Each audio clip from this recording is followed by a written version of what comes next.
ಬೀಳಲು 2 ನಿಮಿಷಗಳ ಪರ್ಯಂತರವಾಗಿ ಸೇರಿದ ಮಹಾಸಭೆ ಹರ್ಷದಿಂದ ಕರತಾಡನವನ್ನು ಮಾಡಿತು.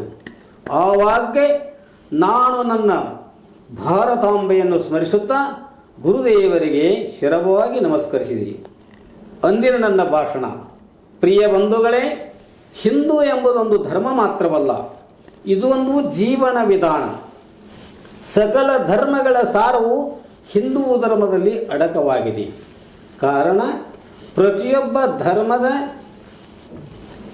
ಪ್ರವಾದಿಗಳು ಹೇಳುವಂಥ ಎಲ್ಲ ವಚನಗಳು, ಎಲ್ಲ ಉಕ್ತಾನಗಳು, ಎಲ್ಲ ಸೂಕ್ತಗಳು ಇದರಲ್ಲಿ ಅಡಕವಾಗಿವೆ.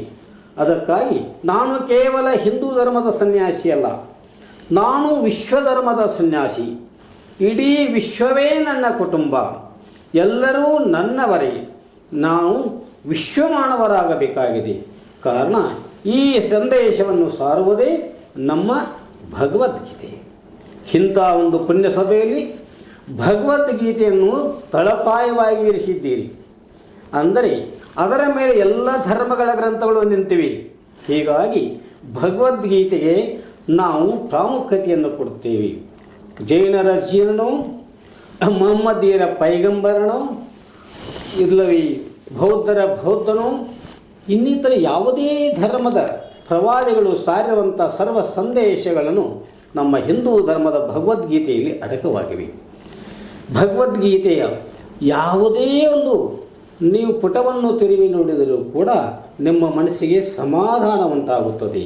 ಕಾರಣ, ಇಲ್ಲಿ ಕೃಷ್ಣ ಪರಮಾತ್ಮನು ಕುರುಕ್ಷೇತ್ರ ರಂಗದಲ್ಲಿ ಅರ್ಜುನನ ಅಣತಿಯಂತೆ ಚೈತನ್ಯ ರಥವನ್ನು ಗುರು ದ್ರೋಣಾಚಾರ್ಯರು, ಭೀಷ್ಮಾಚಾರ್ಯರು, ಕೃಪಾಚಾರ್ಯರು ಇಂಥವರ ಮಧ್ಯದಲ್ಲಿ ಅವರಿಗೆ ಕಾಣಿಸುವಂತೆ ಅರ್ಜುನ ಕಾಣಿಸುವಂತೆ ನಿಲ್ಲಿಸಿದಾಗ ಮೋಹ ಪರವಶನ ಅಂತ ಅರ್ಜುನನು, ಇವರೆಲ್ಲ ನನ್ನವರು, ಇವರನ್ನು ನಾನು ಹೇಗೆ ಕೊಲ್ಲಲಿ ಎಂದು ಕೈಯಲ್ಲಿರ್ತಕ್ಕಂಥ ಗಾಂಧೀವನ್ನು ಕೆಳಗೆ ಚೆಲ್ಲಿದಾಗ ನಾನು ಅಂದರೆ ಕೃಷ್ಣನು ಹೇಳಿದ ಒಂದೇ ಒಂದು ಮಾತು, ಕುತಸ್ತ್ವಾ ಕಶ್ಮಲವಿದಂ ವಿಷಮೇ ಸಮುಪಸ್ಥಿತಂ ಅನಾರ್ಯಂ ಅಜಿಷ್ಟಂ ಸ್ವರ್ಗಂ ಕೀರ್ತಿಕರಮರ್ಜುನ ಕ್ಲೈಪ್ಯಂ ಮಾಸ್ಮಗ ಮಹಾಭಾರತ ನೈತ ತ್ವೈಪ ಪದ್ಧತಿ ಕ್ಷುದ್ರಂ ಹೃದಯ ದೌರ್ಬಲ್ಯಂ ತ್ಯಕ್ತೋತಿಷ್ಠ ಪರಂತಪ.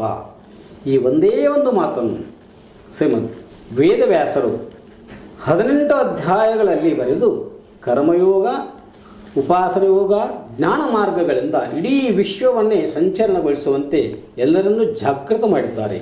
ಇಂಥ ಪುಣ್ಯಮಯವಾದಂಥ ಭಗವದ್ಗೀತೆ ನಮ್ಮ ಪವಿತ್ರ ಗ್ರಂಥ.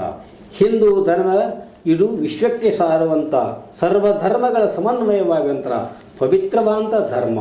ಕಾರಣ, ಭಾರತ ದೇಶದಲ್ಲಿ ಹುಟ್ಟಿದ ನಾವೆಲ್ಲರೂ ಪುಣ್ಯರು.